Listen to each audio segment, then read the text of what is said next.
16. Morning came early. Matt Starr climbed out his blankets, stood, and started to gather up his gear.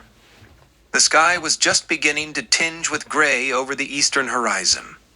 By the time he had his morning coffee and slab of bacon, put out what was left of his campfire, saddled up and tied down the rest of his gear behind the saddle, streaks of dawning sunlight cast just enough light to make travel safe. Matt's guests from the night before had not seemed to care about the dangers of traveling at night and had ridden off with their prisoner several hours ago. If Matt did not have more pressing matters to attend to, he might have taken more interest in finding out what Sheriff Tom Vestry was up to. Obviously, he was not a dedicated lawman. Perhaps even a corrupt one. And what had really happened between him and the Wildcat gang? He knew Kitty and Cyclone and the others well. He knew they would never kill for any reason if they could help it. Granted, he hadn't seen them for quite some time before they appeared and broke up his wedding. Could they have changed that much? He didn't think so, but the last time he had seen Kitty, he had just killed someone who obviously meant more than a little to her. Perhaps that was enough to push her over the line and become a real outlaw. Not that she wasn't already an outlaw in the eyes of the law, but he was convinced that Kitty and her gang were not bad people. Kitty had been wronged, and she sought retribution, if not justice, as she saw it. No, he told himself, Vestry had to be mistaken, or maybe he was lying. But why? First, he had a job to do. Then he would look up Tom Vestry and get to the truth. He swung up into the saddle, pulled hard on the reins to turn the sorrel onto the trail. First thing he noticed was that Vestry and his deputy and prisoner had also gone in this same direction. Their tracks were clear and fresh in the dew-damped earth. He's had time to rise and shine, Tom Vestry said. He's not the kind to waste any daylight. He should be along any time now. Vestry, Miller, and Tyreen were huddled close behind a large boulder at the top of a ridge overlooking the trail below. Tyreen was no longer tied. He held a rifle in his hands, as did the two men wearing stars. The difference was that Tyreen's rifle was not loaded. You sure he's the one? Tyreen asked. Yeah, I'm sure, Vestry answered. His eyes were still fixed on the trail below. Hell, he said he was Matthew Starr, didn't he? He probably thought he was putting one over on us by not identifying himself as a marshal. Good thing I finally remembered the name. I'm just sorry it didn't dawn on me until I had ranted on about the Wildcats. He was just pretending to not to know anything about them. He was suspicious of us and was sizing up the situation. I don't think he tumbled to the fact I was on to him. I don't think he knew that we was trailing the Wildcats. I've got a score to settle with that bunch, and there is still a matter of $100,000 they stole from me. Now that we know they're around here someplace, we'll just find them ourselves. Why don't we just trail Starr then? Miller asked. He's on their trail right now. All we got to do is keep following him. We don't need Starr around getting in our way, Vestry said. Best, we finish him here once and for all. We can follow the trail without him. He had no sooner spoken those words when he snapped to attention. And there he is. Vestry grinned as he pulled himself closer to the boulder, bracing the barrel of his Winchester against the rock. He relaxed from the tension of waiting and breathed a comforting sigh of relief. Matt Starr had just come into view as he rounded a bend in the trail 100 yards away. Miller crouched close, steadying his own rifle. Down on the trail, Matt was meandering along at a slow trot, watching the trail beneath and ahead of him. He was sure he was on the Wildcat's trail. There was still evidence of 6 horses passing through here, probably late in the day before. Vestry and his companions had probably veered off the same trail, for signs of their passing had disappeared some time ago. As they neared the spot in the trail just beneath the embankment and rocky ridge, the sorrel seemed to sense something, and his gait faltered. Matt tugged at the reins and felt the horse's resistance. The animal's ears had pricked up sharply. Then, simultaneously, Matt became aware of something wrong, and as his gaze turned toward the ridge, sunlight glinted off metal and shots rang out, 2 rifles firing as one. He felt the power of a slug slam into him, and he pitched sideways out the saddle, thudding to the hard, packed ground. The sorrel stamped and milled about with a shrieking whinny. The last thing Matt Starr saw was the sorrel's iron-shod hooves pounding the ground and kicking up dust in front of his eyes. Then all went black and he felt nothing. The 3 men up on the ridge stood up and strode out from the cover of the big boulder. "I guess that's the end of that bastard," Vestry said with a victorious grin, spreading across his wide face as he gazed down at the man lying in the dust, just beyond the sorrel. The horse had settled down and was nosing his master with a soft, moist nuzzle. Matt Starr's prone body lay still and lifeless without response. "Come on," Vestry ordered, triumph in his voice. "Let's get out of here."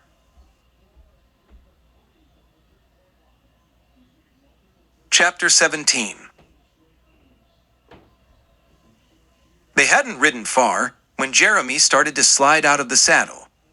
Rap bumped his big gray into the side of Jeremy's horse, providing a wall to keep the young man from falling.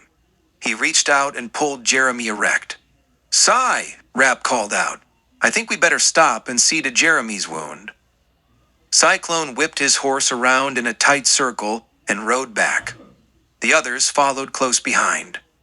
"Are you all right, son?" Cy asked with deep concern in his voice as he rode up. Jeremy gave a look up from under, as he was still bent over. The blood stain around the bullet hole had spread wider, and trails of red stained his gray shirt sleeve. I'm all right, Grandpa," he choked out. I can still ride." Jeremy no longer had a smart remark. He was really hurting.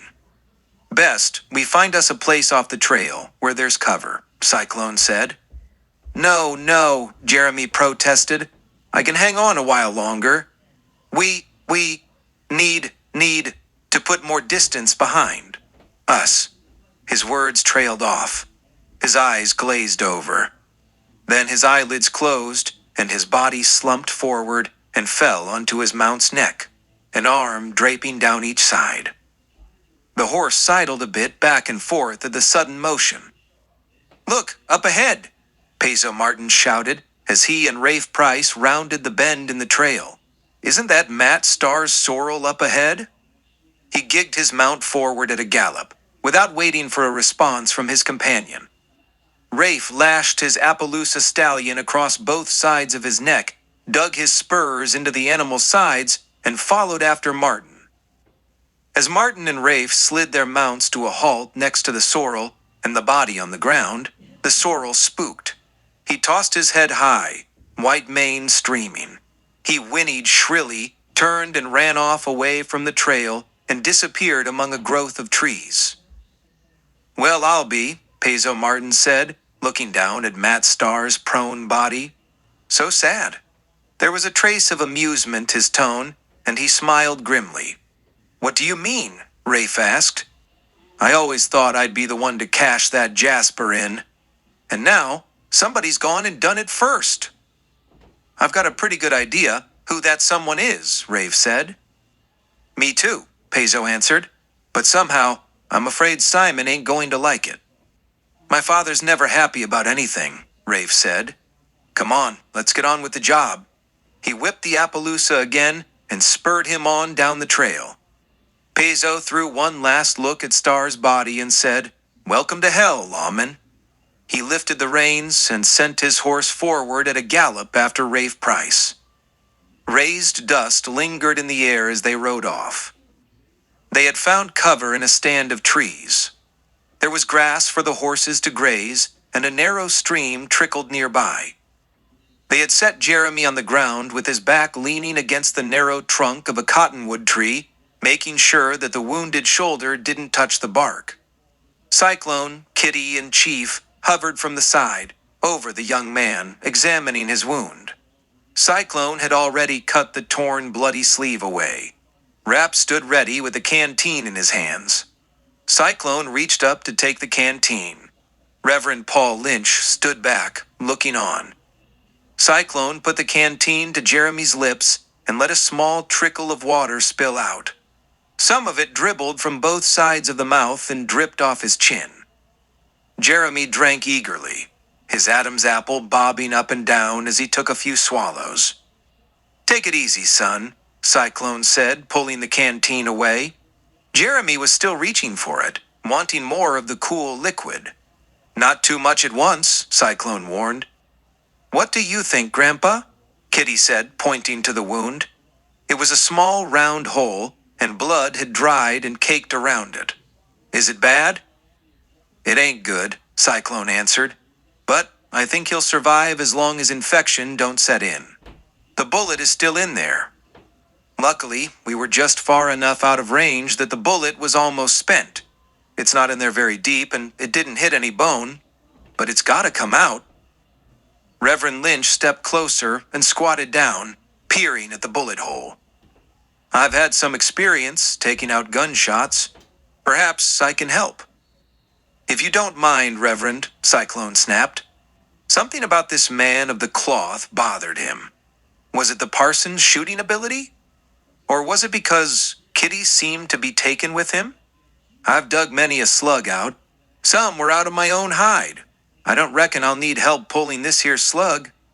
He reached inside his duster to the left and pulled out his knife from his belt. "This is gonna hurt some," Cyclone said, leaning closer, the tip of the knife coming closer to the bullet hole. "Rap, give Jeremy a shot of your special medicine." Arapaho whipped his flask out from under his duster, pulled it open, and handed it to Jeremy.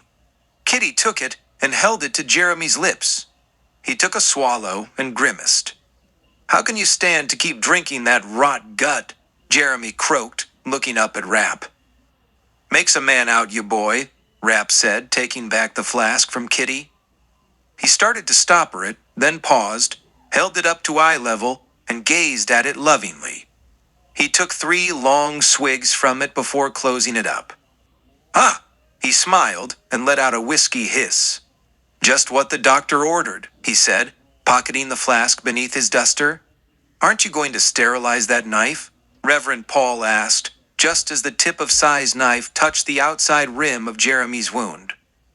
"Sterilize?" Cyclone twisted his neck to look at the parson behind him. "What the hell are you talking about? I know what I'm doing, so just keep your yap shut." He caught himself and checked down his annoyance. "Begging your pardon there, Reverend.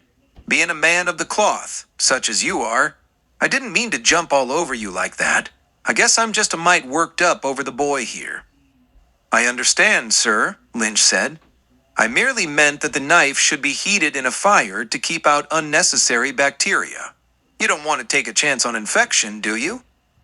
"No, of course not," Cyclone said. "But we can't take no chance on building a fire here. The smoke could give us away that we're here." "Let me take a better look at the wound," Lynch said, scooting around Cyclone on his haunches. He ran his index finger along the outside edge of the wound and felt the puffiness around it. "If we wash it out good with water and some of your friend's medicine." He glanced up at Rap, then turning his attention to Jeremy. "We could bandage this up good for now, at least stop the bleeding and keep the wound clean. Then, when we found a better place to hole up where we can build a fire without drawing attention to us, we can get the bullet out then, as long as he can ride some more."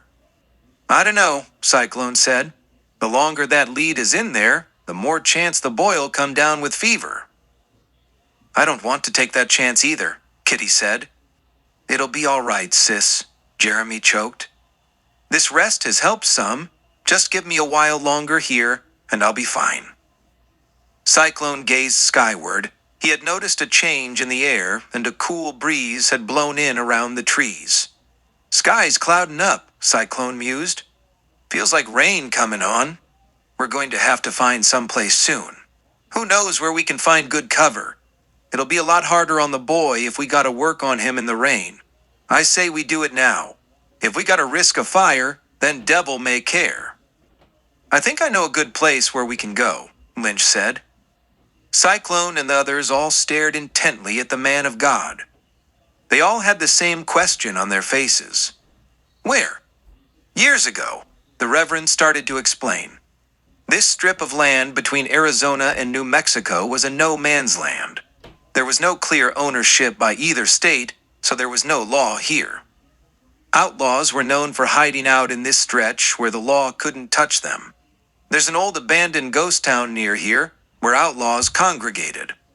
It had been a boom town at one time when gold was found nearby. As the mines petered out and the outlaw population increased, decent people fled the area. A man named Porter had taken the town and kept it as a refuge for outlaws. He called the town Porter City, and it became a well-known haven for outlaws.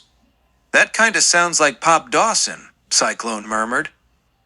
Pop Dawson? Lynch queried. Never mind, Cyclone said. It don't matter. Besides, you probably never heard of Pop Dawson. Yes, I have, Lynch said. Well, you is the unlikeliest excuse for a parson as I've ever seed. You ride good. Handle a rifle like you knowed what to do with it. And now, you know all about owl hoots and their hands. You forget, sir, that our Lord walked among thieves and sinners too.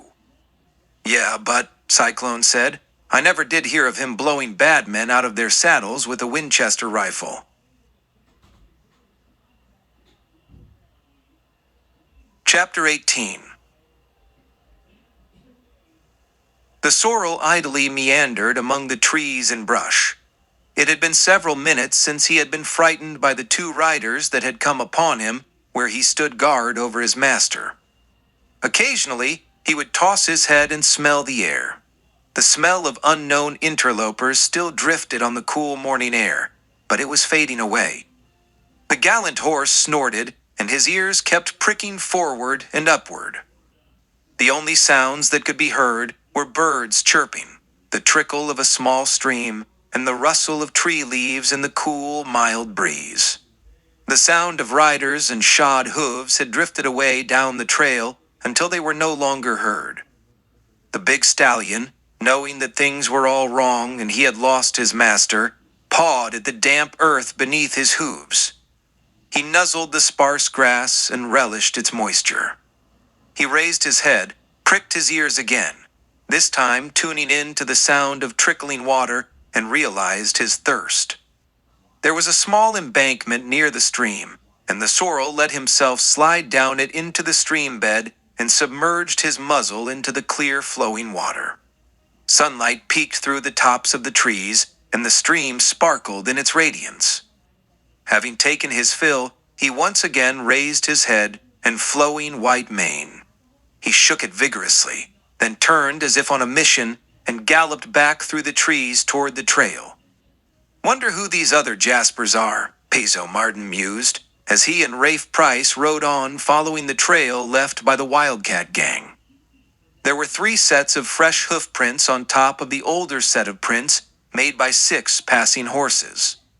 Horse droppings along the way had dried some, indicating passage several hours ago. Maybe I was wrong about who I thought did in the marshal back there, Rafe said. Maybe these guys did it, and they are after the Wildcats too. But why? Peso said. You don't suppose your old man sent someone else out, in case we didn't come through? Who knows what Simon Price would do, Rafe said. I just hope, if he did, he told them to be careful who they shoot at. I wouldn't want any stray bullets flying around me. That doesn't sound likely, Peso said. You're his son. All the more reason I should worry, Rafe said. Once again, the big sorrel stallion had taken up guarding his young master, who lay so motionless on the side of the trail. From time to time, he would nuzzle his master's face, and when there was no response, he would push his nose under the man's ribs and try to roll him over. Time and time again he tried. Each time the body would just fall flat, face forward in the dust. Each time the big stallion would pull his nose away. Each time, it came away smeared with blood. His blazed face soon became streaked with red. Having failed time and again at trying to move the still form, he went back to nuzzling his master's face. The morning sun had risen high by now, and was nearing its noontime apex. The heat of the day had settled in. The moistness of the horse's muzzle was beginning to dry, but then suddenly, the still body began to move ever so slightly, feeling the moistness on his sun-dried cheek. His master was alive. Matt Starr was alive, if only barely. A slight groan slipped from Starr's lips and he tried to move. He couldn't. The sorrel went back to placing his nose beneath Starr's body. Once, twice, he tugged. Then, with a mighty shove, and with a willing body helping, Matt Starr rolled over onto his back. The sorrel shook out his mane and whinnied shrilly as if in victory. Matt Starr had felt the moistness and the pressure against his side. Pain racked through his body as consciousness began to creep into his being. Now, as he lay there flat on his back, he felt the grueling hot beams of sun on his face. He was still in darkness as his eyes were crusted shut with dust. The faithful sorrel nuzzled at Matt's eyes. Matt's arms lifted ever so slightly, palms up, trying to reach his eyes. Then, as the lids began to tremble, his eyes opened to slits and shards of bright light began to seep, enforcing him to squeeze them tighter shut. Again, the lids began to open. The light was just striking through the slits. He willed himself to hold them steady and refrain from closing them again. Moments later, the slits grew wider. At first, all he saw was light, brilliant light. Then, as he fought his way back from unconsciousness, he forced his eyelids a little wider open. Then, a little more. They were almost completely open, and the light began to fuse into shapes and movement. Above him, coming into a blurred focus, was a gigantic nose. A little further on was the red-streaked, white-blazed face of the sorrel. Two large eyes on each side of the horse's head gazed dolefully down at his master. "Thanks, old boy." Matt's parched, dry throat could only croak the words out. Hardly loud enough to be heard. "Water," he croaked. "I need water." He half rolled himself onto his right side. His left hand reached for his wound. He felt moistness, and when he pulled his hand away, it was covered with fresh blood. He tried to twist enough to see the wound, but he couldn't. He just fell back onto his back. The hot sun blazed down on him. It felt good. He lay there a while, letting the warmth seep into his body, and he rested with half-closed eyes. He couldn't let himself return to unconsciousness, but he rested, willing himself to regain strength. After a few moments, Starr began to feel himself come to life. He opened his eyes, blinked against the sun, and then forced them to stay open. Once again, he rolled to his right side. He tried to raise his left arm. It felt like a dead weight, and the vein in his left side burned like seared hot metal. He concentrated on lifting his arm, and finally, he was able to raise it high enough for him to slip his hand and forearm through the stirrup of his saddle. "Water, fella," he mumbled, hoping the mighty stallion would understand. The sorrel felt the tug below him. He shied ever so slightly, and his master swayed just a bit, but his grasp of the stirrup held. "Water!" Starr's voice croaked again. This time, a mere grunt. His strength was waning, and darkness was once again beginning to roll in like gathering dark clouds. The sorrel moved off the trail, once again heading toward the trees, pulling his master with him. Matt Starr's boot heels dug parallel lines in the ground behind them as he was dragged along, body off the ground, with his bloody left side exposed to the sun and out of reach of the earth below. Onward, the big stallion trudged, dragging his load. Matt Starr winced off and on as he was dragged across the rough terrain. Consciousness drifted in and out. Shards of fleeting sunlight flashed in Starr's brain, with extended periods of darkness as he succumbed to a semi-dreamless sleep of agony and pain. The big stallion trudged on with his burden, weaving in and out among the trees, heading for the stream ahead. Had Matt Starr been conscious, he would have become aware when his body jolted to a sudden halt. Somehow, the halt in movement had registered in his clouded brain. His eyes jerked open, momentarily. In that brief moment, he saw the horse, wild-eyed and frustrated. The animal's strong muscles flexed with every tug and pull. Time and time again, he pulled against the entrapping force. The sorrel tossed his head and whinnied shrilly. His eyes darkened and his nostrils flared. The trailing reins had become twisted around an upturned root, left by a fallen tree which had been a long time in rot and decay. Again and again, the big horse tugged against the force. Then, as if resigning to defeat, the root began to move. A little at first, then gave way to the loosening earth around it, and twisted over. The reins came free, and the horse moved forward once again. He increased his step as he heard the trickle of the stream up ahead. Then, they were there. The sorrel quickly waded out into the middle of the stream. It was shallow, and its bed was littered with small stone and gravel. Feeling the coolness of the water against his lower body, Matt pulled his arm free of the stirrup and splashed full length and face down into the water. He lay still, soaking up the coolness, his face turned toward the side so he could breathe. He heard and felt the splashing water as the sorrel moved on to the other bank of the stream. He stood stock still, watching his master and knowing he had done all he could to save him. Chapter 19. "There's someone on our trail," Sheriff Tom Vestry announced as he jerked back the reins and pulled his horse to a halt, hoofs sliding in the loose gravel of the road and kicking up dust around the animal's hocks.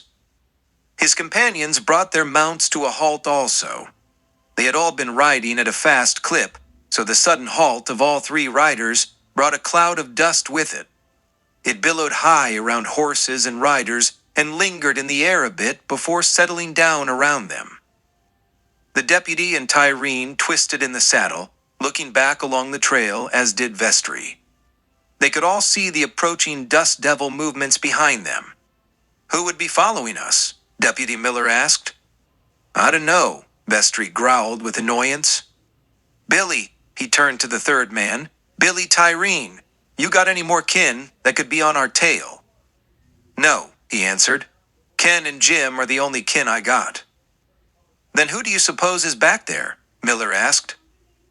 "Maybe it's bounty hunters, after me and my brothers," Billy said, wide-eyed with fear at the thought. "If it is Billy," Vestry said, "there's nothing for you to worry about. We got a deal, right?" "Yeah, right," Billy mumbled meekly. "But what if—" "Don't you worry about what if, boy," Vestry said. "Don't you worry about nothing at all. Maybe those Jaspers just happen to be on the same trail as us." "Maybe." Billy didn't sound convinced. "But just in case," Vestry said, "we'd better get moving.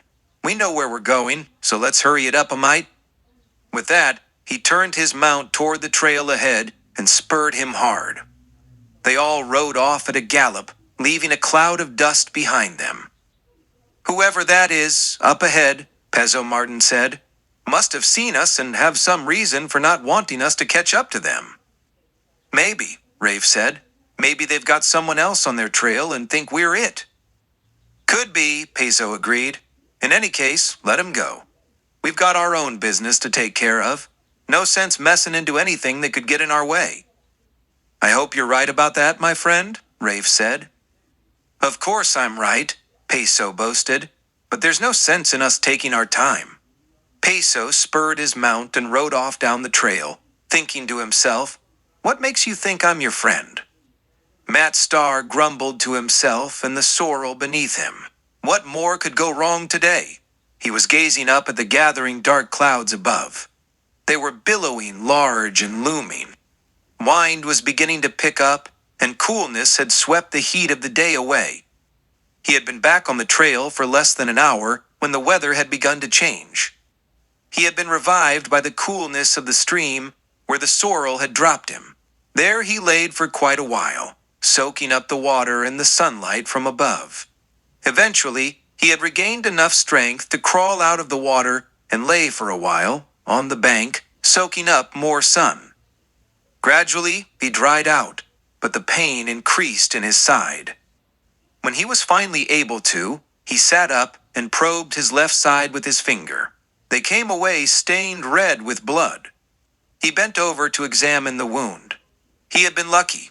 The bullet had merely ripped a wide gash in his side. He could see a rib bone sticking out.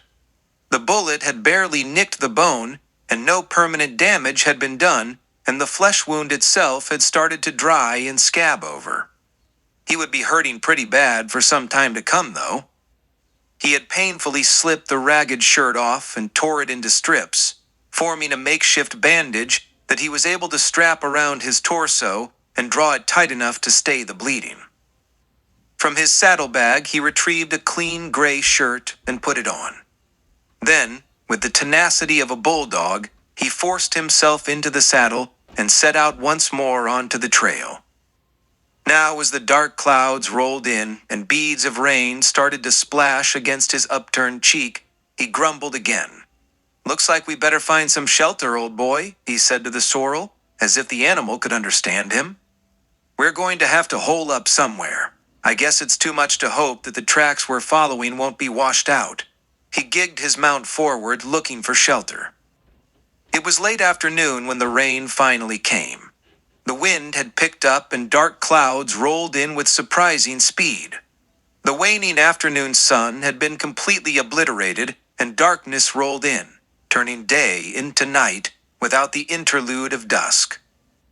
As the smell of impending rain had settled in, the Wildcats had stopped and had donned their slickers, tightened the chin straps of their hats. The wind whipped at the hat brims, and the runt parts bent upward almost flat against the crowns. There had only been a few warning sprinkles before the rain set in with its full wrath and fury. With heads held low, guiding their mounts into wind and pelting rain, the Wildcats halted at the top of a ridge and peered down into an abyss of dark shapes in the valley below. "There it is," Reverend Paul Lynch declared, shouting to be heard above the howling wind and raging storm. "That should be Porter City, or what's left of it." "Go blasted!" Cyclone shouted. "I can't see a darn thing in this mess." "You sure? You know what you're talking about?" "Me not see 'em nothin', neither," Chief agreed. "Aw, stop that dumb Injun talk," Arapaho Brown complained. "Besides, you can't see anything, no how." "Just being entertaining, Rap," Henry chuckled. "We don't need no enter. Whatcha-call-it?" Rap complained. "That's it, down there for sure," the Reverend assured them. Then to Jeremy he said, "You all right there, kid? Can you make it a bit further?" "I'm okay," Jeremy answered, nodding his head up and down. He didn't have the strength to project his voice, although he did sit better in the saddle since his brief rest while the Reverend had tended to his wound. The bandage had helped stop the flow of bleeding, but the bullet still had to come out.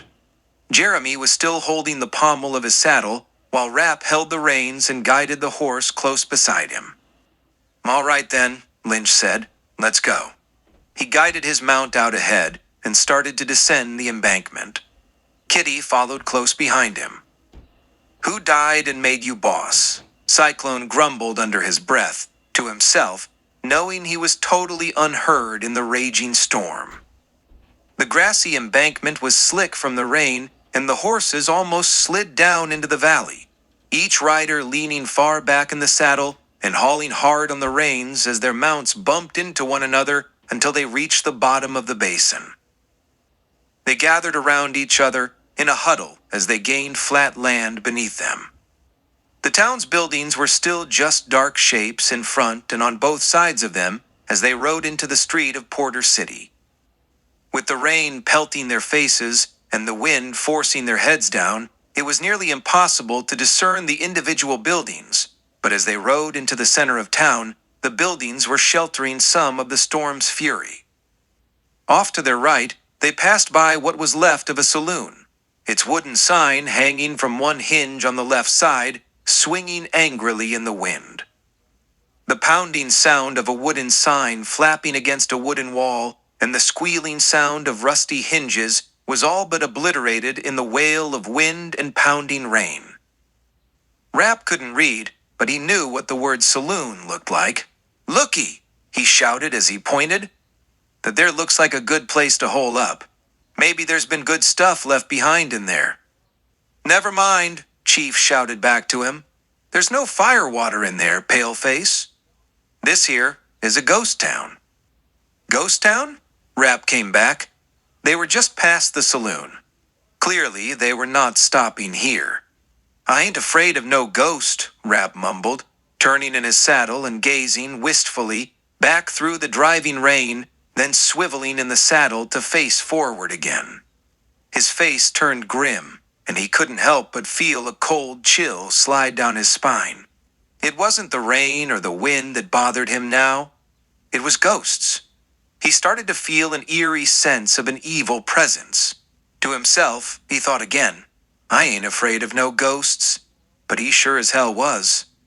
The procession of riders continued on, passing more buildings that were practically fallen down.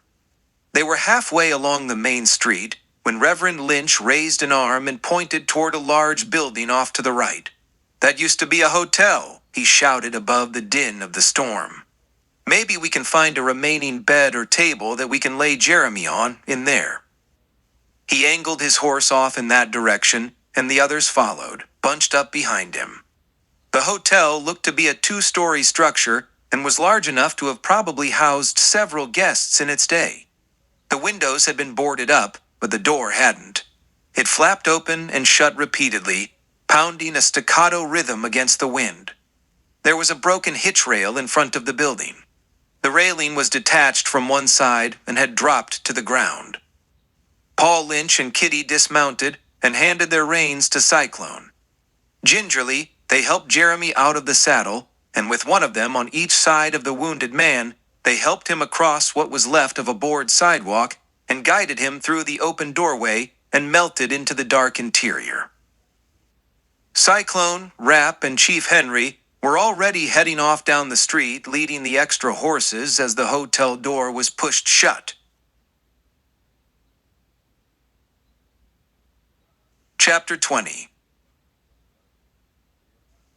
With heads bowed low, trying to fend off the pelting rain and wind in their faces, Cy, Rap, and Chief headed for the large barn-like structure at the far end of the street, which they hoped to be a livery or barn where they could house their horses and protect them from the storm. As they neared it, they could see that the building had in fact been a livery at one time. The building seemed to be in somewhat of a sturdy structure. Although the creak of loose boards could hardly be heard of the roar of the storm, the wind whistled through cracks and loose boards like a howling banshee. Loose shingles of what was left of the roof flapped against the rotting roof timbers and drummed dully in the wind. Occasionally, a shingle would rip free and fly away. One came dangerously close to Rap, and he ducked just in time for it to fly past him. But Chief Henry, with his poor eyesight, caught the brunt of it as it slammed against his chest. He was caught off guard and lost some of his balance momentarily, but he was quick to recover and managed to stay solidly in his saddle as they all rode on. The riders drew rein in front of the double doors that had been latched, closed by a wooden crossbeam that had been nestled into place in the wooden receptacles on each door. They dismounted, and without letting loose of the trailing reins that held the horses in place, Rap and Cyclone each lifted the wooden bar one-handed.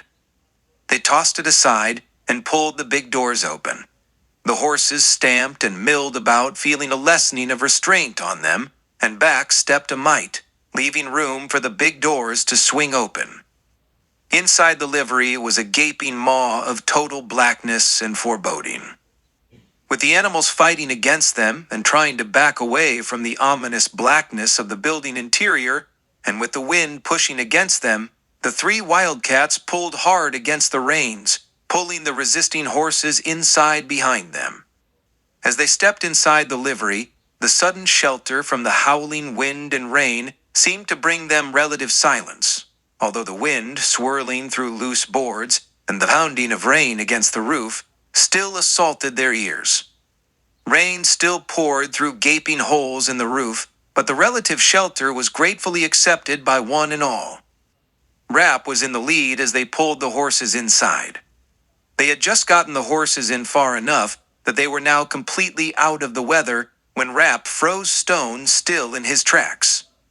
Those chills that had been dogging him ever since they set foot into this ghost town had turned to ice, and it wasn't because of the storm. His eyes widened, although he could see nothing in front of him. Turning to look behind him, he could barely make out the dark outlines of the shapes of his companions and other horses against the backdrop of grayness outside the big double doors. "Cy?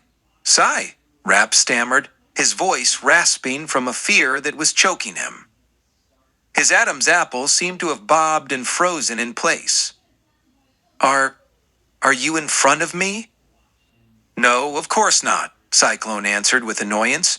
"Just keep moving until we get the horses and us all the way in." "Chief back there with you?" Yeah. Will you just move it?" Cy, I can't. There's ghosts in here." "Oh, for Pete's sake," Cyclone groaned. "There's no such things as ghosts." "Then, what this thing in front of me? I can feel it, and it's alive, and it moves. It's pushing against me." "Oh, for crying out loud," Cyclone complained. "This is all your fault, Henry," Cyclone said to his companion, who he knew was beside him, even though he couldn't see him. "See what you done with your stories about ghosts and all? You've got him so scared, he ain't no use to us nohow. You knowed he was scared of the dark."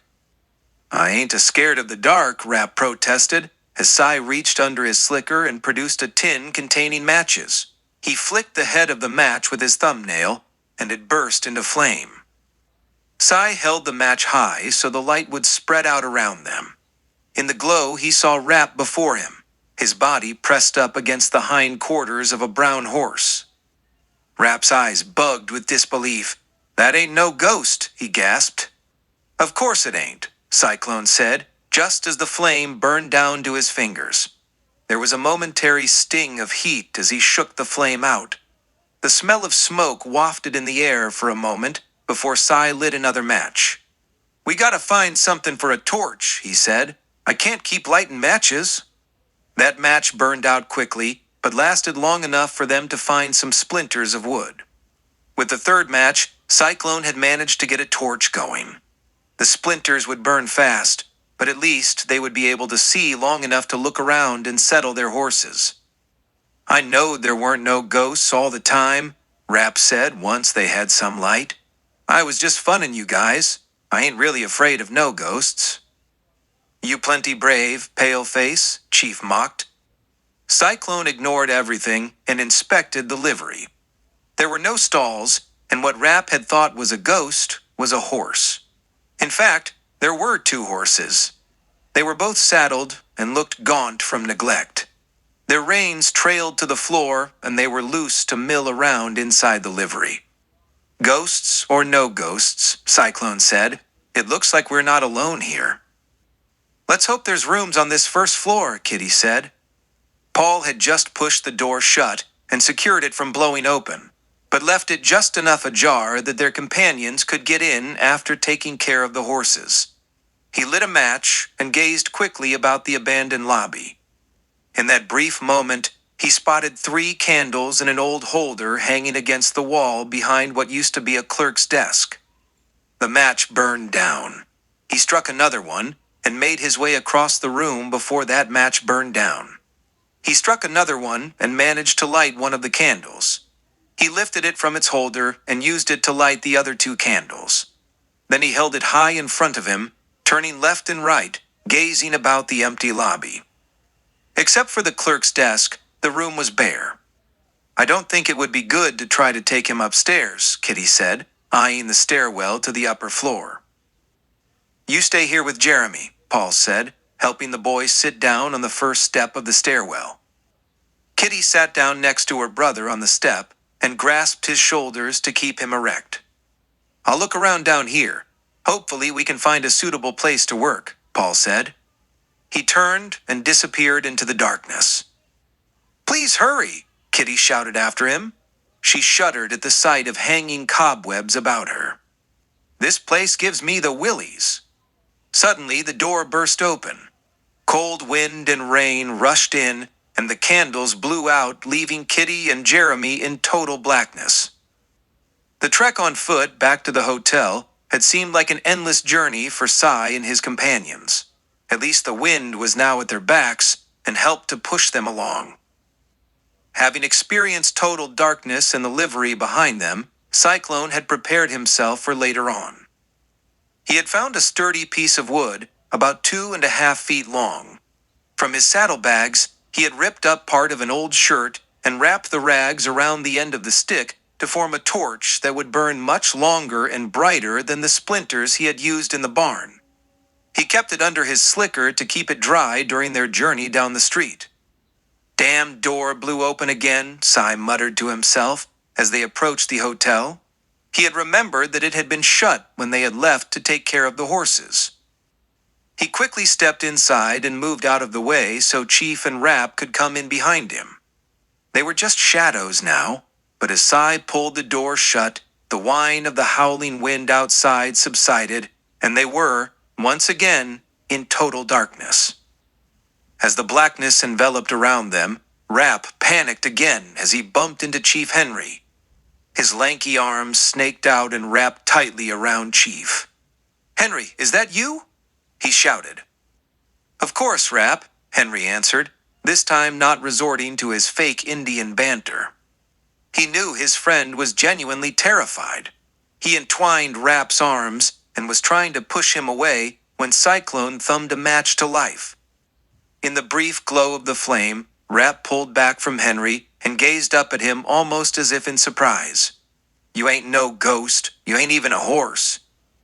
"Me always know 'em, paleface, smart enough to know difference." Chief slipped back into his usual mocking self. "You never told me you thought I was smart," Rap said soulfully. "Gee." The match burned out, and once again they were in darkness. "Kitty, Jeremy, Reverend," Cyclone shouted out into the gloom as he thumbed another match. When no answer came, he called again, this time shouting as loud as he could. Again, no answer. Cyclone had felt uneasy from the start, but now his worry rose to a new level. "Rap," he said, as he initiated a new flame. "Give me your flask." "You sick, Cy?" Rap asked. "I never knowed you to drink afore." "Just give me the damn flask." "You mad at me, Cy?" Rap said meekly, like a hurt little boy, and pulling his flask out from under his slicker. "Pour some of it on these rags," Cyclone ordered. Now was not the time to deal with Rap's hurt feelings.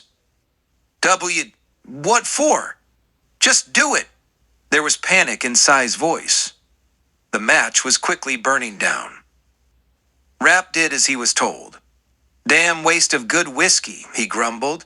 Cyclone twisted the stick around in his big hands so the liquid could soak in the rags all the way around. "That's enough," Cyclone said, just as the match died. He quickly produced another flame and touched it off on the rags. The torch burst into flame and the darkness disappeared. Cyclone stepped away from the others, brandishing the torch to and fro, getting a good look at their surroundings. Once again, he called for their missing companions. Once again, there was no answer. Something was terribly wrong, Cyclone thought to himself. He didn't like this one bit. As he brandished the torch about, the light fell on the lower step of the stairwell. A large blot of blood was still fresh on it. Cyclone lowered the torch and examined the stain more closely. He pulled the torch away and traced a trail of blood, leading away from the stairs and leading toward the back of the hotel lobby. He cursed under his breath, turned and started to follow the trail. Chief and Rap followed close behind. "What is it?" Henry asked as they moved off. "They went this way," Cyclone answered over his shoulder. There's a trail of Jeremy's blood leading this way. Henry reached out and grasped the back of Rap's shirt collar.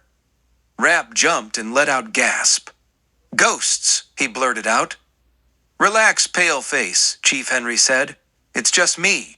I can't see, so I need to hang on to you while I follow. Shucks, Rap said, relief showing in his voice. I knowed it was you all the time. I ain't afraid of no ghosts. Of course you're not, Chief chided. The trail led into a larger room. This had probably been a lounge and or dining room in the heyday of the old hotel. It led them across the room toward the back of the building. Another doorway led into another room behind it. This had probably been a kitchen. There was no back door visible or any other way out of the room.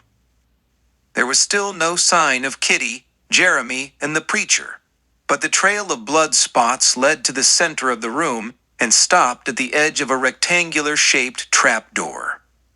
Cyclone lowered the torch and examined it. Dust had been disturbed around it. Look what we have here, Cyclone muttered almost to himself, but loud enough for his companions to hear. Rap and Chief gathered close, one on each side of Cyclone. What is it, Cy? Henry said. With his bad eyesight, he couldn't see the outline of the trap door in the dark. His night vision was totally gone in the bright flame of Cyclone's torch. Trap door, Cy answered. Looks like somebody's been using it, and the trail of Jeremy's blood stops here. Here, Rap, hold this, Cyclone said, handing the torch to him. He bent over and ran his fingers along the edges of the trap door until he found a handhold. The door lifted up easily and noiselessly. Obviously, it had seen a lot of use, and recently. With the trap door fully opened, Cyclone retrieved the torch from Arapaho and lowered it into the darkness below.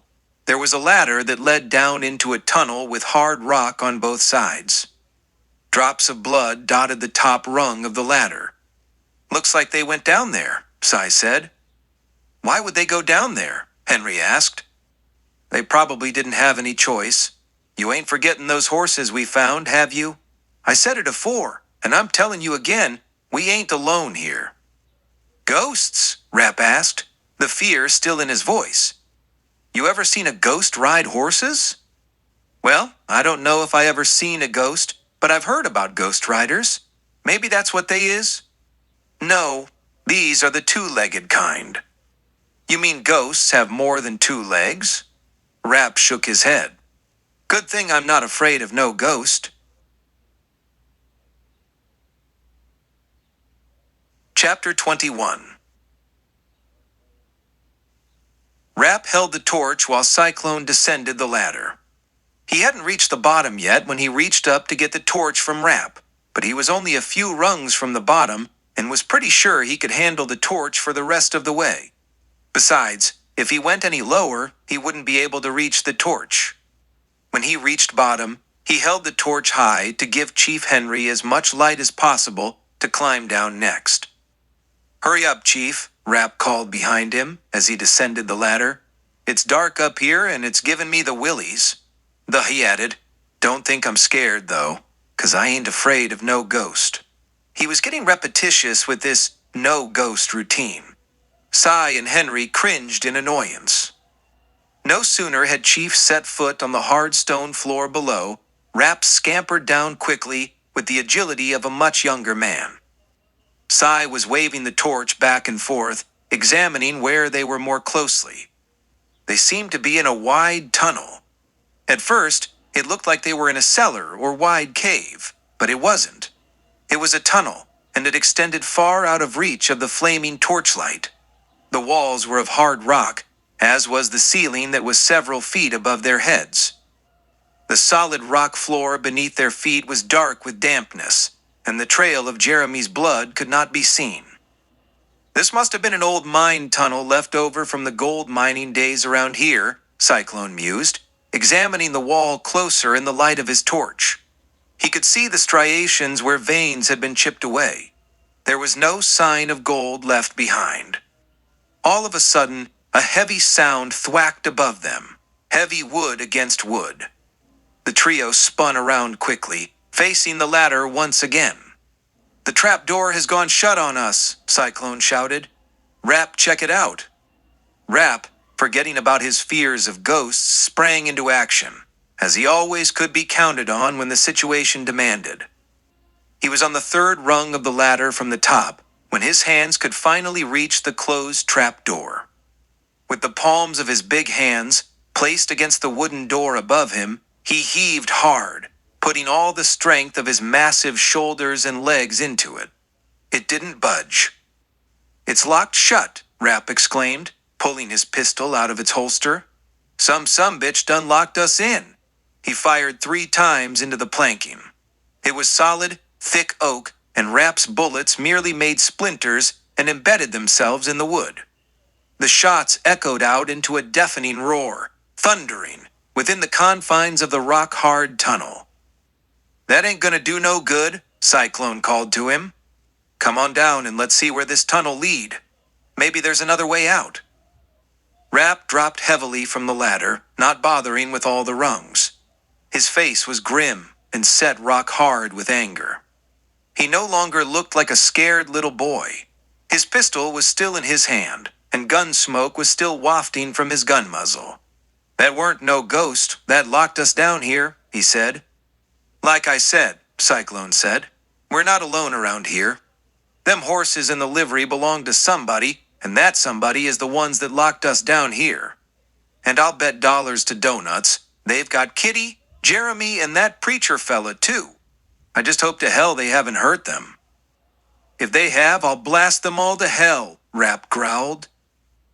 "What do we do now, Cy?" Henry asked, ignoring Rap's tirade.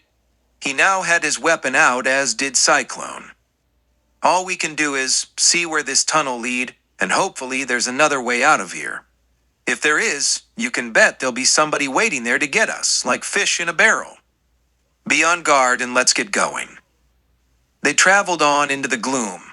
The torch was starting to burn low. Cyclone had led off with Rap beside him. Chief Henry still held on to Rap's collar for guidance. They would stop every few steps to listen for any sound from their back trail, in case their jailers had come down into the tunnel after them. But each time, there was no sound, only total blackness behind them. They had traveled a couple of 100 feet when they ran into a rock wall directly in front of them. They came to an abrupt halt. "Now don't that beat all," Rap groaned. "What is it?" Henry asked, noticing the timbre of Rap's voice and knowing there was a dire problem. "End of the tunnel," Cyclone said. He brandished the torch above his head and waved it to and fro, searching out the gloom. "Wait a minute." Excitement crept into Cy's voice. "Look off there. This isn't the end of the tunnel after all." In the light, they could see that the tunnel continued off to their left at a sharp right angle. "And looky here," Cyclone said, shining the light on the rock wall beside them.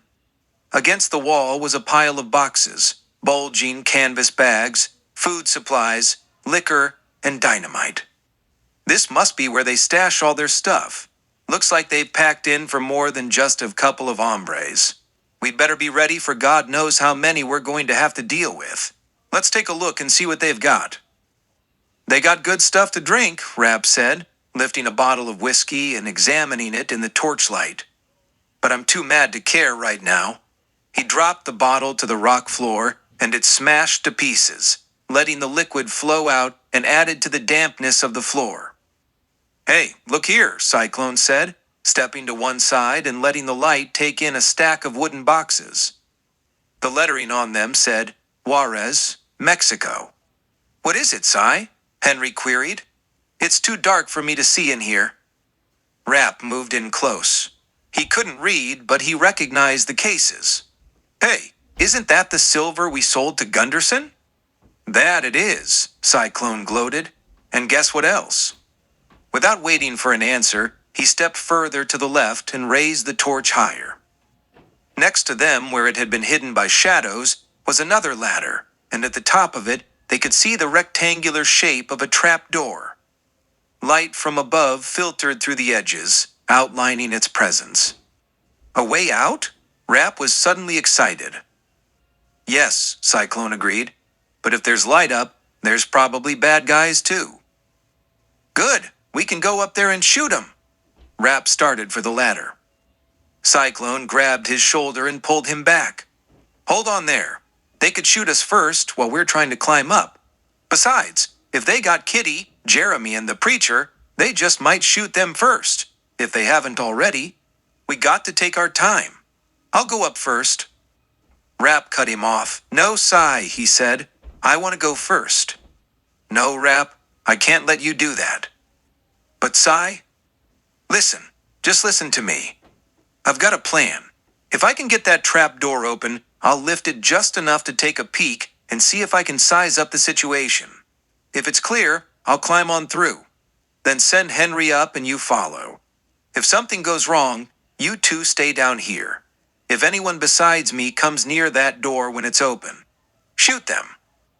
Well, I do like the last part of your plan, Rap said, 'cause that was my plan all along. Your plan? Yeah. My plan was to just go up there and shoot him. Cyclone sheathed his pistol away in its holster and slid his slicker off, letting it drop to the ground. He pushed his hat back off his head and let it drape down his back, hanging by the chin strap. Cautiously, he started to climb the ladder, trying to be as quiet as possible. The timber above was thick, and any sound might not be heard anyways. No sound from up above could be heard either, but Cyclone was not one to take chances. When he was close enough on the ladder, he reached up and put the palms of his hands on the bottom of the trap door. He pushed ever so slightly. It didn't budge. A heavy door needed a heavier push, but Cyclone didn't want to push it too far open. Gradually, he increased the pressure against the planking until it started to give. Cyclone breathed a sigh of relief as he felt the movement. At least the door was not locked on the top side. A little more, he pushed. Then a little more, and as the door lifted open, Cyclone took another step up the ladder. He held his breath, hoping there was no sound from the opening door that could give him away. The door was about 4 inches open when Cyclone peered out through the opening. So far, so good. The movement had not brought anyone's attention. As his eyes darted back and forth, taking in the surroundings, Cy could see he was looking into a large room. Kerosene lamps and lanterns had been placed on several tables. There was a long bar along the far wall. Liquor bottles filled 2 shelves behind it. This was the saloon the Wildcats had ridden past earlier that night. Unlike the hotel, there were no cobwebs hanging about. It was obvious that this establishment had been in use of late, and probably for some time back. Off to the side of the bar was a large billiard table. Jeremy Carlin was lying prone across it, face down, and his head turned sideways. His shirt was off, and above him stood Reverend Paul Lynch and Kitty. Kitty was holding a kerosene lamp high over Jeremy's body while the preacher worked on him. There was a pan next to Jeremy on the table. A knife with a bloody blade was in the pan propped against one side. The water had turned red from the blood off the extracted bullet. The preacher was bandaging up the hole in Jeremy's shoulder. Cyclone stayed put and watched for a while, listening and trying to detect if there was anyone else there. There didn't seem to be, so he started to inch the heavy door upward a mite more. The movement, or perhaps there was a sound, drew Kitty's attention. Slowly, without showing that she saw anything, she turned her head just enough to see the raised door across the room. Obviously, she knew it was Cyclone, for she nodded her head side to side slightly enough to show him she had detected his presence and was not about to acknowledge it. The careful nod had meant no. She turned a little, holding the lamp a little closer to her brother. She swung her hip just enough that Cyclone could see her holster was empty. So, they were being held captive, Cyclone deduced. That meant that there had to be others in the saloon. He couldn't see them. That meant they had to be behind him. If so, they would have already seen the trapdoor rising and were just waiting for him to crawl through. He thought of backing down the ladder and warning Rap and Chief, but decided against it. He would let them know another way. Right now, He was going to let whoever was up there, and he was sure it was Snake Gunderson, spring his trap. With a sudden mighty shove, Cyclone pushed the door straight up and scrambled through the opening. He twisted and kicked the door shut and stepped on top of it, pounding it with his feet. Then he turned and faced his captors. There were 6 of them. 2 of them were young, merely boys, but they had the look of hunted outlaws. Cyclone had never seen these 2 before, but he had been acquainted with the other 4. Butch Lowry, Ace Dugan, and Hal Coleman were all hard cases, Slavic in appearance with scraggly beards and bodies that hadn't been washed for quite some time. They were all killers and henchmen for Snake Gunderson, who now stood before Cyclone and pointing his dragoon pistol at him. "Well, well," Cyclone said calmly, as if he didn't have any fear or care in the world. "If it isn't my old not-so-friend, Snake." He forced a chuckle and nodded toward the others, who also had guns out and pointed at him. "Snake," he repeated, "and all his worms." Kitty and Lynch jerked their heads up with surprise. At least it was a surprise to the preacher. Kitty merely feigned surprise, but she was really seething with anger and fear. Jeremy pushed himself upward enough to see what was happening. "And if it isn't my old, not-so-friend, the Cyclone Kid," Snake Gunderson came back with a mimic. "I suppose you left your blowhard, windbag partners down below?" He pointed the barrel of his dragoon pistol at the trap door beneath Cyclone's feet. He was chuckling to himself over his fortuitous catch. His thick lips were curled in a semi-smiling sneer. His yellow-stained teeth looked almost white in the darkness, in contrast to his thickly beard-stubbled face. A black eye patch covered his left eye. He leered evilly at his captive with the remaining eye that looked like it was popping out of his head. Cyclone didn't bother to answer. "What do you want from us, Snake?" he said impatiently with annoyance. "You know what I want," Snake sneered.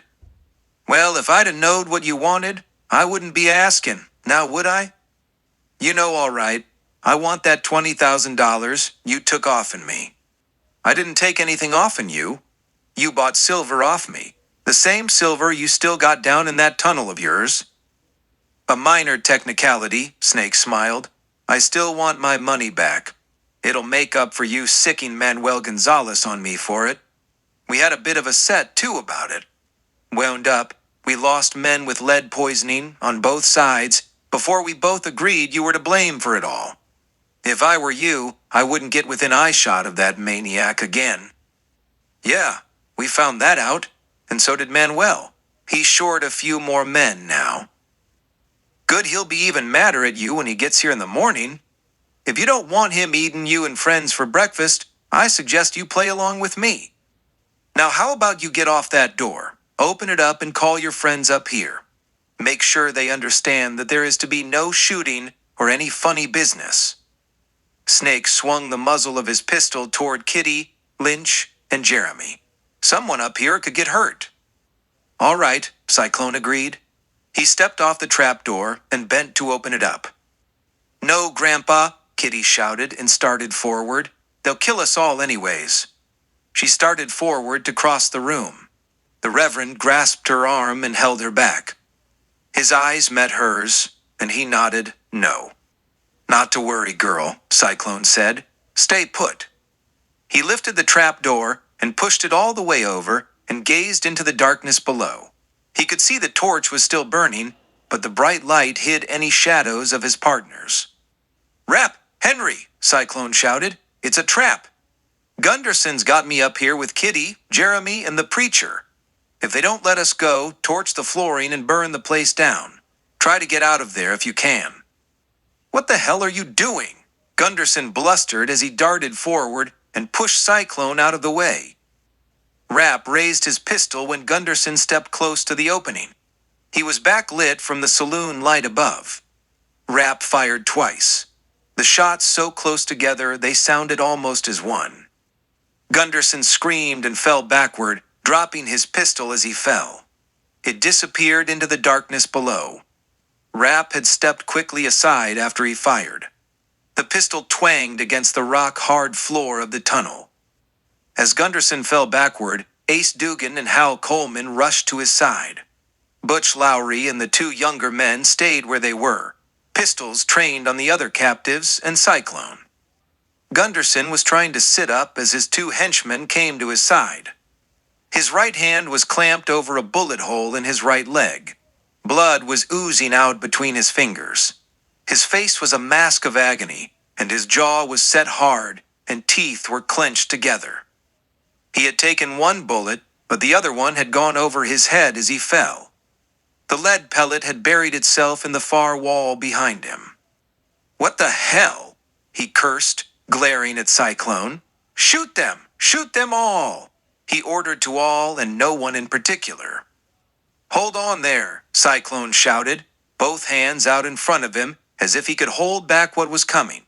"Your silver is down there. It's just waiting for you to spend it. Are you going to risk losing this place and everything else, including your life? I told them to burn everything. Remember? Now you know Rap, down there, ain't too smart. He'll just do as I tell him, even if it means we all die." "You sumbitch," Gunderson cursed again. Then to his men, "Someone, go down there and get those two." Nobody moved. They just glanced expectantly at each other. "Well, what are you waiting for? I said go get them." "You saw what they did to you, boss. They'll pick us all off, just like they did to you," Ace Lowry said. "You lily-livered jackasses," Snake thundered. "Shoot them all!" He jerked his chin as if pointing to his captives. "Go ahead," Cyclone said. "My pards will burn you out, and your silver and everything else down there will be gone. We can get out and come back for the silver later after everything cools off.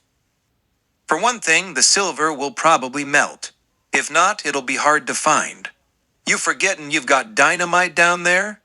Snake's eyes darkened, and his bushy black eyebrows knitted together. He tried to think, but couldn't. He just blurted, "You're all gonna die here if they torch this place." "You're just going to kill us anyways," Cyclone said.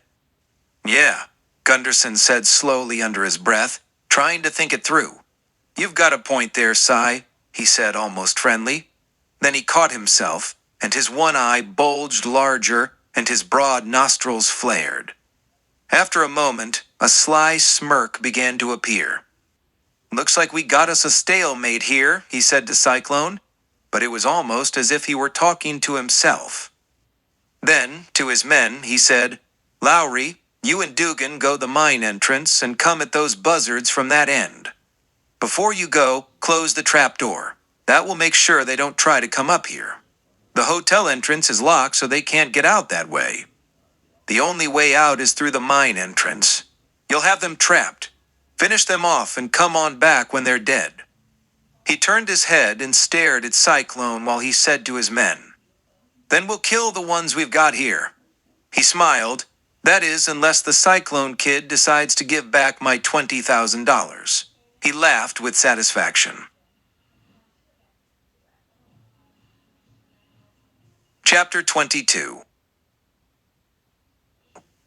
Tom Vestry, Miller, and Billy Tyreen moved ever so slowly from behind the big bush at the top of the ridge. The wet leaves drooped heavily from the recent rain on them as they pushed the branches aside. They had already removed their slickers a half hour ago when the rain and wind stopped. Tyreen was soaked, for he had no slicker. He still shivered a bit from the cold, even though the night air was beginning to warm after the passing storm. The dark clouds had almost passed away, and stars were beginning to glow through the velvet sky above. A sliver of moon grew larger as a dark cloud moved across the lunar face. "Who are those fellas?" Vestry asked Tyreen. They were on the ridge overlooking Porter City. Two men had come out of the front door of what appeared to be an abandoned saloon. They were each carrying a lantern. "I don't know their names," Tyreen answered, "but they work for Snake Gunderson." "They got rewards on their heads?" Vestry asked. The two men had just disappeared into the darkness at the far end of the street. "Everyone here's got a price on him," Tyreen answered. I like this better all the time. Vestry smiled to himself. Where do you suppose those Jaspers are going? I don't know, but my brother said this town is honeycombed with hiding places. That, and the fact this town is abandoned and no regular law comes around, makes this an ideal hiding place. The only problem is, they ain't got no women here. Have to go elsewhere for that. I reckon it's about time we dropped in on Mr. Gunderson and his brood and introduce ourselves, Vestry said, as he rose on his feet to full height and started, on foot, to descend the incline down to the street, leading his horse behind him. Miller and Tyreen followed close behind. How far do you reckon this tunnel goes? Rapp asked. He was holding the torch high and well out in front of him. They had been traveling for 5 or 10 minutes, they calculated. Henry was keeping abreast of him, no longer needing to hold on to Rapp's collar. If trouble were to come, he did not want to hamper his friend's mobility. Besides, his battle juices were flowing and somehow he seemed to see better, even if it was instinct coming to the fore. I don't know, Chief answered. But is it my imagination, or is the tunnel getting wider? It is widening out, Rapp said.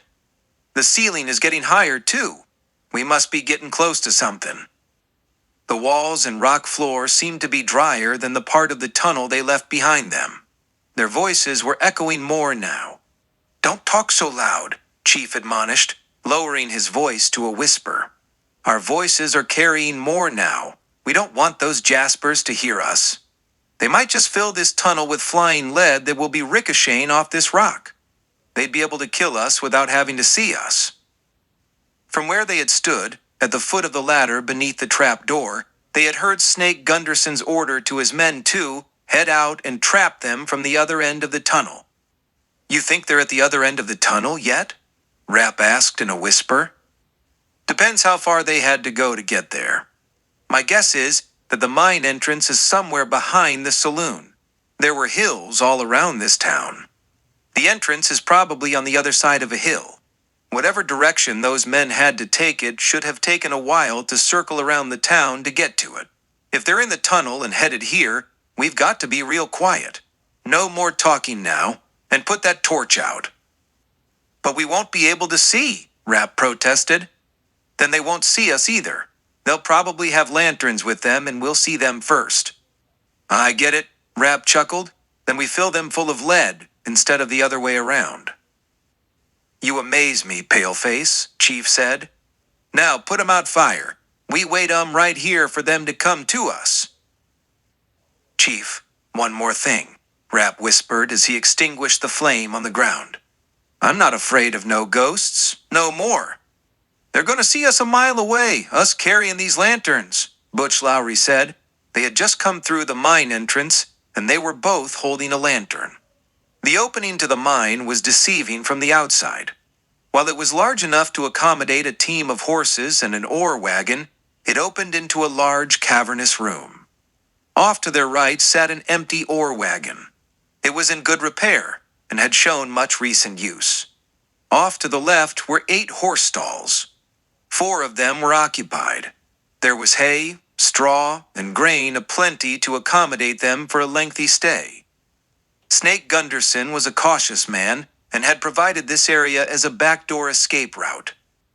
As Butch and Ace Dugan passed through the room and into the darkened tunnel, their lanterns cast an eerie glow several feet ahead of them and then ending abruptly into pitch-black darkness. Ace said, "We better put the lights out." He lifted his lantern and turned down the wick until it went dark. "But we won't be able to see where we're going," Butch retorted. "And they won't be able to see us either. They don't know we're here, and when we see their light, we can fill them full of lead." "That's smart thinking," Butch said as he put his lantern out. The darkness covered them like a shroud. "That can't be them coming back already." Snake Gunderson jerked to an erect sitting position in a wooden chair. He reached for the pistol, lying on the table next to him.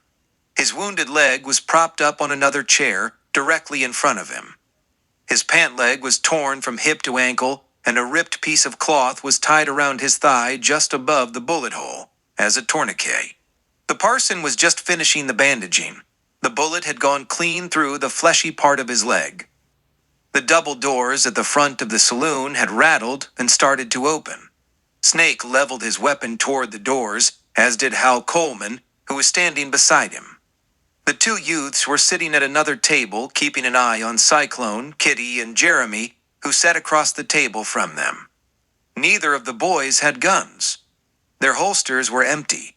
Whatever their deal was with Gunderson, it was obvious that they were not trusted yet. The doors opened wide, and 3 men stood in the open doorway. They all wore holstered pistols. "Who the hell are you?" Snake boomed, raising his pistol menacingly. The hammer was already pulled back and cocked into position. "It's all right," one of the youths at the table shouted. "That's my brother Billy. We told you about him." "That's right, you did," Snake growled. "So, who are the other hombres with him?" "They're a couple of fellas that helped me get away from the law," Billy said as Vestry and Miller pushed him forward in front of them as he spoke. They pushed the door closed behind them. "Hey," Gunderson barked.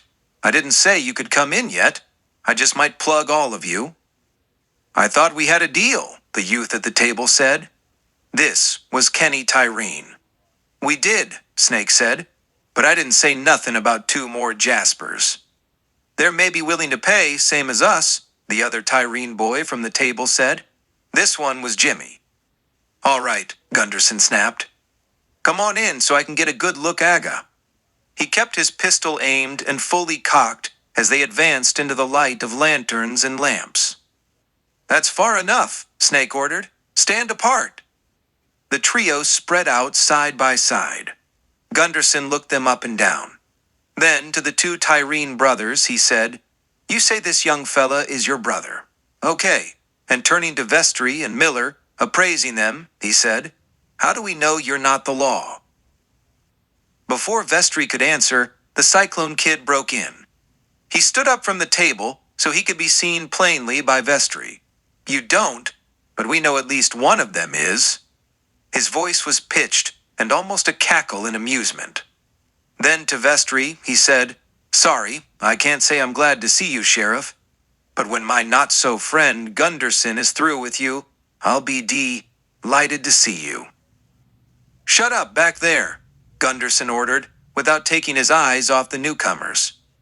"The Cyclone Kid and Wildcat Kitty herself," Vestry mused, almost to himself. "Seems we got unfinished business?" The crescendo of his voice lifted. "There's a matter of $100,000 you owe me." "What's he talking about?" Snake's question was directed at Cyclone, but he never took his eye off Vestry and Miller. "Are they law or not?" Before Cyclone could answer, Vestry blurted, "Him and his gang beat me out of $100,000 in a stagecoach robbery." "That true, Cyclone?" Gunderson demanded. "You called him sheriff. Well, is he or ain't he?" "He was wearing a star when he tried to rob that stage. We stopped him." "And they got away with the loot," Vestry put in. "What about the star? You a lawman?" "I wore the star so's I could get close to the loot. That's all." Vestry's nerves were showing. Gunderson thought about it for a moment, then said, $100,000, you said?" "Yeah, they took it from me and left me with a bullet hole in my leg, bleeding like a stuck pig." "I know how that feels." Gunderson waved the muzzle of his pistol toward his leg, then glanced back at Cyclone and the others. "That so, kid?" "Yeah, I put a bullet into this no-good Jasper, but we didn't take no 100,000. We left it with the stage when we abandoned it." "How come the loot was never recovered then?" Vestry sneered. "Didn't know that it wasn't," Cyclone came back. "Just goes to show you there's more dishonest people around this here world, besides you."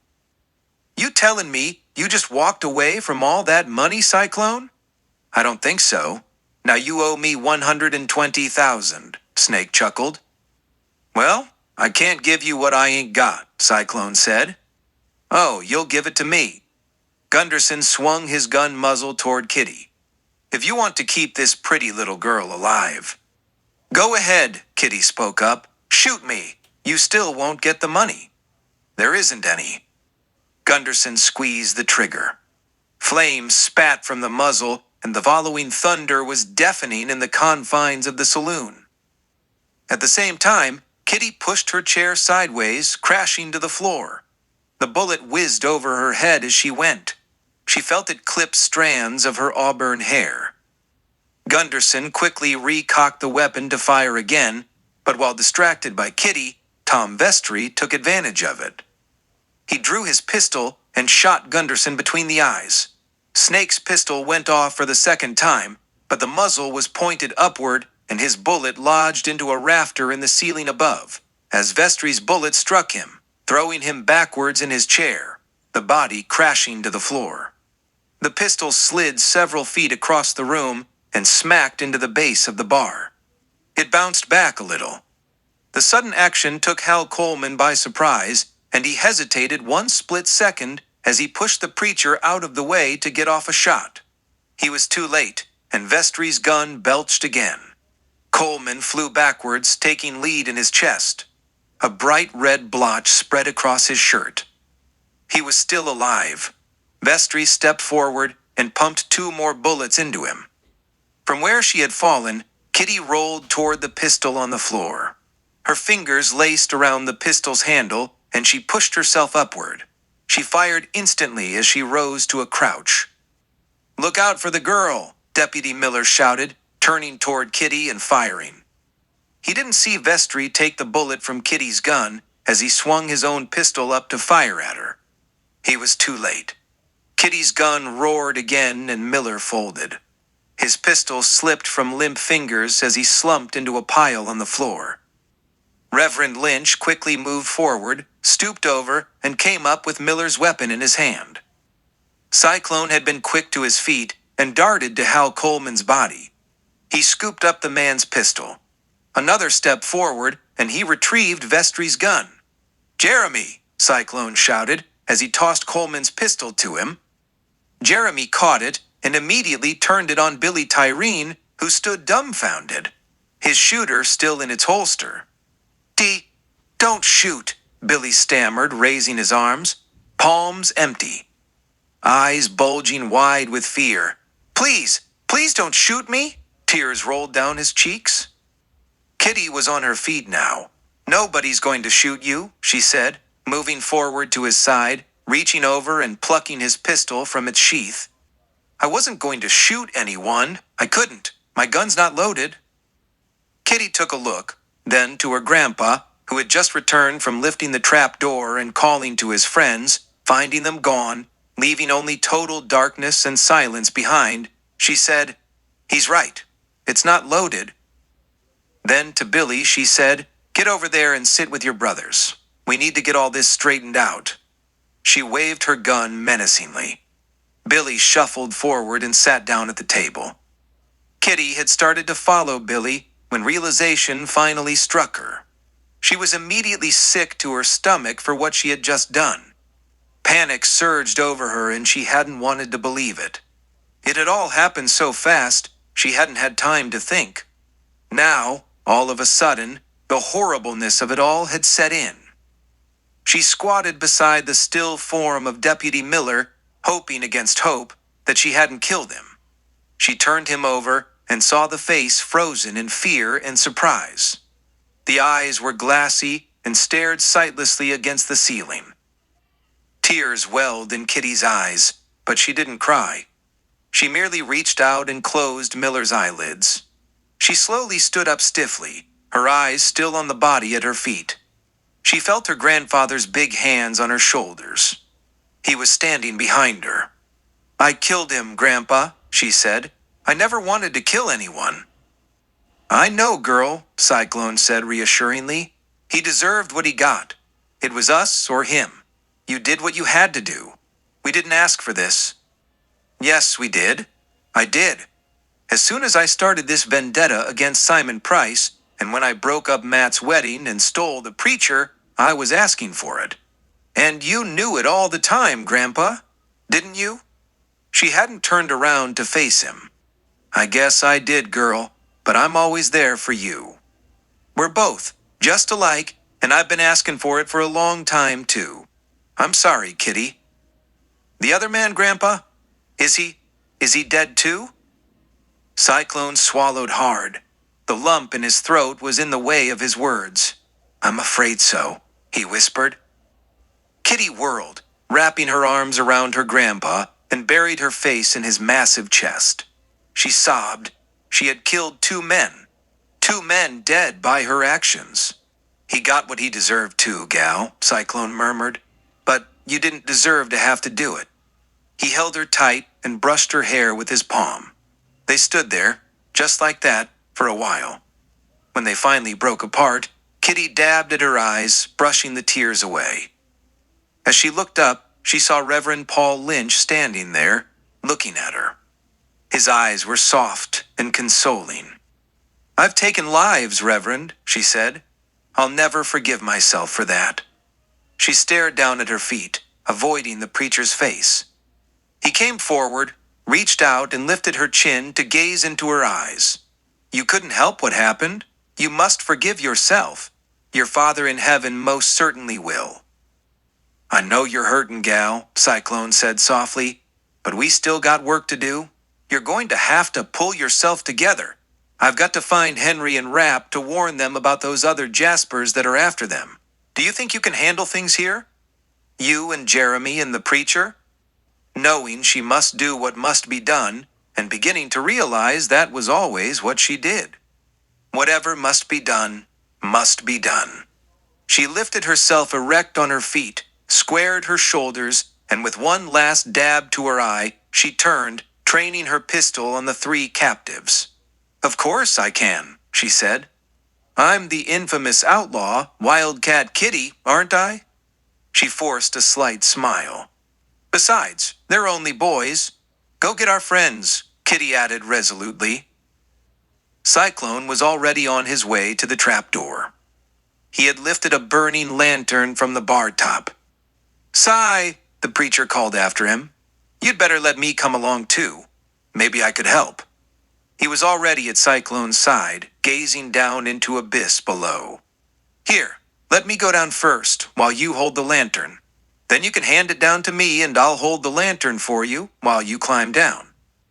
Not waiting for Cyclone to agree, Paul Lynch had stepped into the trapdoor opening. His foot was already on the first rung of the ladder. Cyclone's brows pulled together and his jaw clamped in consternation. But he didn't have time to argue. There might be shooting down there, Parson, he warned. Don't worry about me, Lynch replied, reaching up from a lower rung and taking the lantern. I can handle myself. I'll just bet you can, Cyclone thought to himself. Just what kind of a preacher man are you?